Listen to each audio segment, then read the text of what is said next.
በመላው ኢትዮጵያ የሚገኙ ጤና ባለሙያዎች ያነሱት የቅድመ አድማ ሰልፍና ማስጠንቀቂያ ሊጠናቀቅ አንድ ቀን ብቻ ቀርቶታል። በዚህ አንድ ቀን ውስጥ መንግስት የጠየቁትን ምላሽ ካልሰጠ ወደ ስራ ማቆም አድማ እንደሚገቡ ዝተዋል። ይህን ተከትሎ የጤና ባለሙያዎች ማህበር ፕሬዝዳንት መታሰራቸውን ማህበሩ አስታውቋል። በተከታዩ ጥንቅር ወቅታዊውን የጤና ባለሙያዎች ጉዳይና የመንግስት ምላሽ እንዲሁም እርምጃ እንመለከታለን። አብረን እንቆይ።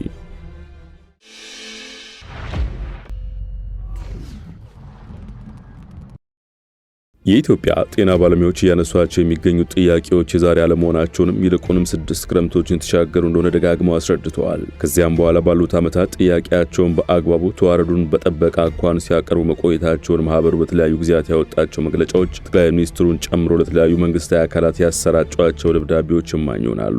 ለአብነት በወርሃ የካቲት 2015 ዓ.ም ጠቅላይ ሚኒስትር አብይ አህመድ ለህዝብ ተወካዮች ምክር ቤት ለጤና ሚኒስቴርና ለሲቪል ሰርቪስ ኮሚሽን የጻፉትን ደብዳቤ እዚህ መጥቀስ ይቻላል። ደብዳቤው እንዲህ ይላል። በተለያዩ የጤና ተቋማትና ሆስፒታሎች የሚያገለግሉ የጤና ባለሙያዎች ከፈጣሪ በታች ክቡር የሆነውን የሰው ልጅ በህመም በተጨነቀ ጊዜ የሚደርሱ ፈዋሾች ሆነው ሳለ ሀገሪቱ ለጤናው ዘርፍ የምትሰጠው ትኩረትና የምትከተለው ፖሊሲ ጤና ባለሙያዎችን የበይ ተመልካች ሲያደርጋቸው ጤና ስርዓቱንም ማደግ ባለበት ልክ ሳይሆን እንደቀረ አመልክቷል። ከቅርብ ጊዜ ወዲህ የመንግስት ጤና ተቋማት ህዝብ ከፍተኛ ቅሬታ ከሚያነሳባቸው የአገልግሎት ሰጪ ተቋማት ውስጥ በቀዳሚነት መጠቀሳቸውን አስታውሶ ለዚህም እንደ ዋነኛ ምክንያት የሚጠቀሱት በዘርፉ የተንሰራፋው ሙስናና ብልሹ አሰራር ጤና ባለሙያዎች የሚያነሷቸው የመብት ጥያቄዎች በወቅቱ ተገቢው ምላሽ ባለማግኘታቸው መንግስት ለዘርፉ የሰጠው ትኩረት ማነስ መሆናቸውን ጠቁመዋል።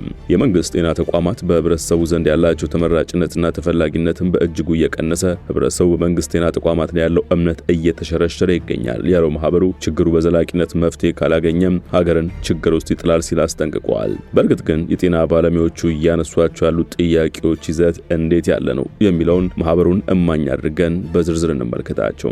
ቀደም ሲል በተጠቀሰው ጊዜ በወጣው ደብዳቤ ላይ አስቸኳይ መፍትሄ የሚሹ በሚል የተዘረዘሩ ጥያቄዎች ተከታዮቹ ሲሆኑ በቀዳሚነት የደሞዝ ማሻሻያ ጥያቄ ተቀምጧል። መንግስት ለጤና ባለሙያዎች አሁናዊ የኑሮ ሁኔታውን ባገናዘበ መልኩ አስቸኳይ ደሞዝ ጭማሪ እንዲያደርግና በዘላቂነት የጤና ባለሙያዎችን ችግር ለመፍታት እንዲሁም በአገሪቱ ጥራት ያለው ሕክምና ለማረጋገጥ ቀዳሚው ተግባር ጤና ባለሙያዎች ሙያቸውን ወደውና በትልቅ ተነሳሽነት እንዲሰሩ ከሚያደርጉ ምክንያቶች አንዱ ለሚሰሩት ተመጣጣኝ ክፍያ ማግኘት ነው።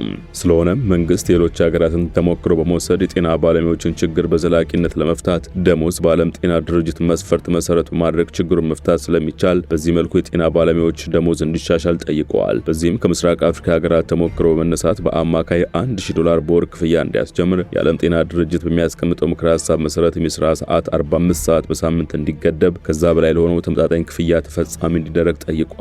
ሁለተኛው ጥያቄያቸው ደግሞ የቤት ነው። የጤና ባለሙያዎቹ በሚያገኙት ደሞዝና ባለው የኑሮ ውድነት ቤት ለመከራየት እንኳን እንዳልቻሉ ማህበሩ አመልክቷል።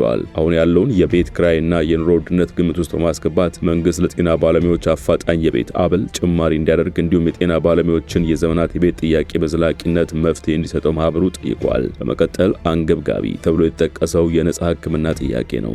የጤና ባለሙያው ከሚሰራበት ቦታ ጋር ተያይዙ የተለያዩ በሽታዎች በተለይም ተላላፊ ለሆኑት የመጋለጥ እድሉ እጅግ ከፍተኛ መሆኑን የሚያወሳው ማህበሩ ከቅርብ ጊዜ ወዲህ ጤና ባለሙያዎች ታመው መታከሚያ አጥተው በህዝብ ፊት ሲለመንላቸው ማየት የተለመደ ተግባር ሆኗል ይላል። ከጤና ውጪ በተለያዩ ተቋማትና ድርጅቶች የሚሰሩ ሰራተኞች የነጻ ሕክምና ተጠቃሚ ሲሆኑም ይበልጥ ተጋላጭ ሆነውና የሙያው ባለቤት የሆነው የጤና ባለሙያ ግን የነጻ ሕክምና ተጠቃሚ ያለመደረጉ ጤና ባለሙያዎችን በራሳቸው መስሪያ ቤት ያገለለ ለከፍተኛ ውጪና ማህበራዊ ቀውስ የዳረገ ተግባር መሆኑን ያክላል። ስለሆነም መንግስት ችግሩን አሳሳቢነት በመረዳት ያለምንም ቅድመ ሁኔታ ጤና ባለሙያዎች የነጻ ሕክምና ተጠቃሚ የሚሆኑበት መንገድ በአስቸኳይ እንዲመቻች ማህበሩ በአጽንኦት ጠይቋል። ለጤና ባለሙያውም የስራ ዕድል መፍጠር፣ የትርፍ ሰዓት ክፍያ፣ የትምህርት ዕድል ማመቻቸት የሚሉትም ተጠቃሾች ናቸው።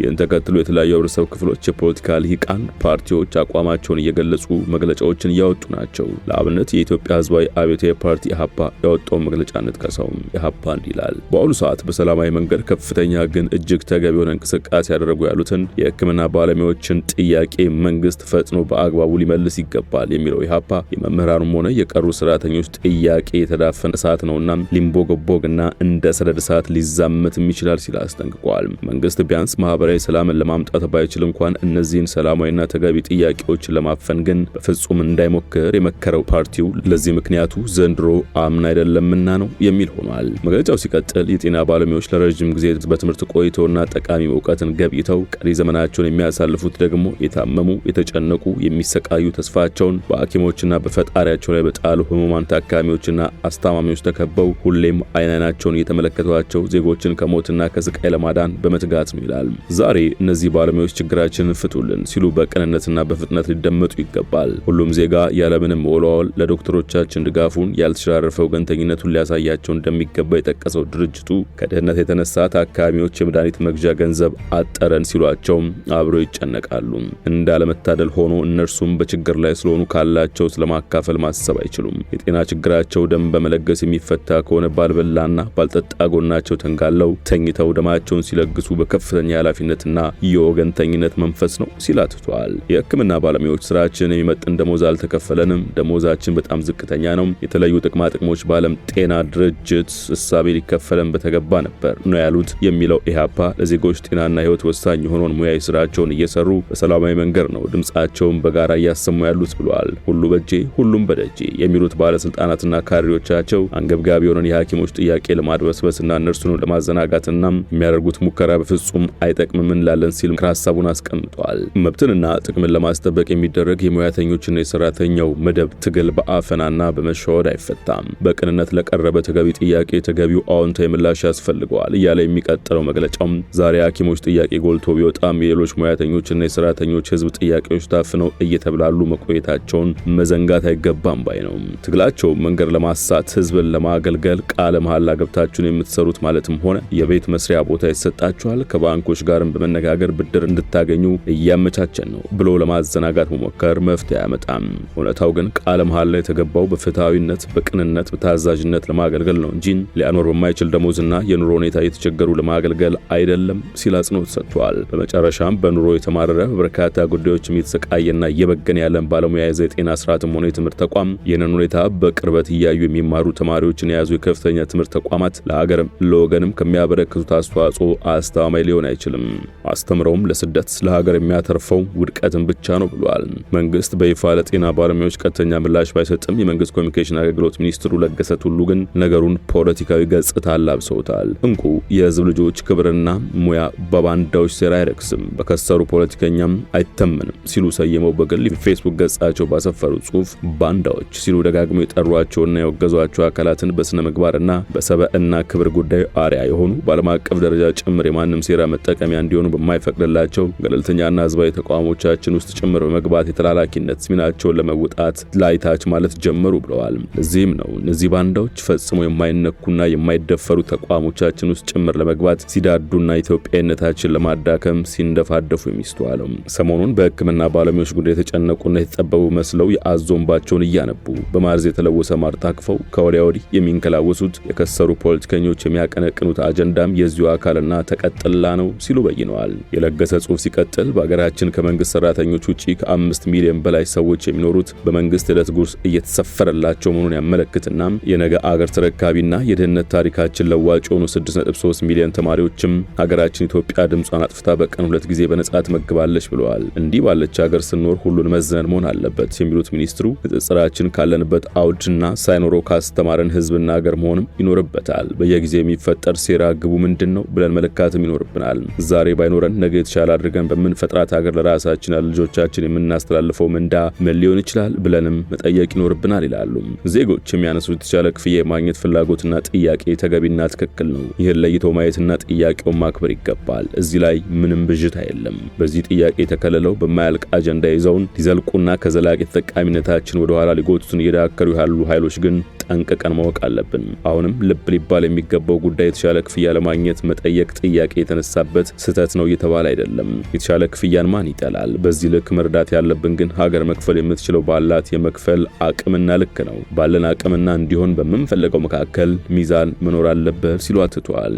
እርሳቸው ይህን ካሉ በኋላ የጤና ባለሙያዎች ንቅናቄ ለሚመለከተው ሁሉ በሚል አድራሻ ባወጣው መግለጫ የኢትዮጵያ ጤና ባለሙያዎች ንቅናቄ ከማንኛውም የፖለቲካ ኃይል ጋር ምንም አይነት ግንኙነት ወይም እገዛ የሌለው መሆኑን አሳውቋል። ቀጥሎም በባለሙያዎች የተነሱት መሰረታዊ ጥያቄዎች በኢትዮጵያ መንግስት መመለስ የሚችሉ እንደሆኑ የኢትዮጵያ የጤና ባለሙያዎች ንቅናቄ ያምናል ይላል። ቤት ለተቸገሩ ባለሙያዎች ቤት ሊሰራበት የሚችል መሬት መስጠት፣ የትራንስፖርት ክፍያ ለተቸገሩ ባለሙያዎች ነጻ ትራንስፖርት ማመቻቸት፣ ባለሙያው በነጻ የሕክምና አገልግሎት እንዲያገኝ ማድረግ፣ ባለሙያዎቹ ስለ ስራቸው የሚመጥን ክፍያ መክፈልና የተጋላጭነት ክፍያን ማስተካከያ ማድረግ፣ የባለሙያውን ደህንነት ማረጋገጥ፣ የጤና ሚኒስቴር ከሲቪል ሰርቪስ በማውጣት በቦርድ እንዲተዳደር ማድረግና ባለሙያው የሚጠይቃቸውን ጥያቄዎች በቀነ ገደብ በማስቀመጥ መመለስ እንዲቻል ማድረግ ነው ሲልም አስታውሷል። እነዚህ መሰረታዊ ጥያቄዎች በኢትዮጵያ መንግስት መመለስ የሚችሉና የቅንጦት ጥያቄዎች ያልሆኑ ናቸው ያለው መግለጫው እነዚህን መሰረታዊ ጥያቄዎች ለማንሳት መነሻችን የምንኖረውን አስቸጋሪ ህይወታችን እንጂ የጎረቤት ሀገራት ወይም ኢትዮጵያን ለማተራመስ የሚኳትኑ የፖለቲካ ኃይሎች አይደሉም ብለዋል። የኢትዮጵያ የጤና ባለሙያዎች ንቅናቄ ይህንን ለሚመለከተው አካል ሁሉ ማረጋገጥ ይፈልጋል ሲል አጽንኦት ሰጥቷል። ሀገሪቱ መክፈል አትችልም ከማለት ይልቅ በጋራ መፍትሄው ላይ ማተኮሩ እጅግ የተሻለና ጥሩ ውጤት ማምጣት የሚችል መሆኑን አምናለሁ የሚለው ንቅናቄው የኢትዮጵያ የጤና ባለሙያዎች ንቅናቄ ተሳታፊዎችን ከማሰር ከማሳደድና ከማስፈራራት ይልቅ ቀረብ ብለው በባለሙያው የተነሱ ጥያቄዎች መመለስና ባለሙያውን ቀርቦ ማናገሩ ለህዝብ ለመንግስትና ለባለሙያው የላቀ ጠቀሜታ ሊኖረው እንደሚችል መገንዘብ ያስፈልጋል ብለዋል። የባለሙያዎቹ የቅድመ አድማ ማስጠንቀቂያ ቀነ ገደብ ሊጠናቀቅ አንድ ቀን በቀረው በዚህ ወቅት የማህበሩ ፕሬዝዳንት መታሰራቸው ተሰምተዋል። ከአንድ ቀን በፊት ለምርመራ ትፈልጋለህ በሚል ይደወልላቸዋል። በኋላም ከቤታቸው መጥተው አስሯቸዋል ብሏል ማህበሩ። ከፕሬዝዳንቱ መታሰር ውጪ በቅዱስ ጳውሎስ፣ አርባ ምንጭ፣ ወላይታ ሶዶና ሌሎች የተለያዩ አካባቢዎች ጤና ባለሙያዎች አፈናና ማዋከብ የደረሰባቸው እንደሆነ መስማቱን ማህበሩ ገልጧል። የጤና ባለሙያዎቹ ጥያቄ ሊገባደድ አንድ ቀን ቀርቶታል። ይህ ዝግጅት እስከተጠናቀረበት ጊዜ ድረስ መንግስት ምንም አይነት ይፋ ምላሽ አልሰጠም። በቀጣይ የሚከሰቱትን አዳዲስ ጉዳዮች ተከታትለን ወደ እናንተው እናቀርባለን። የዛሬው ጥንቅራችን በዚህ ቋጨን። ጤና ይስጥልን።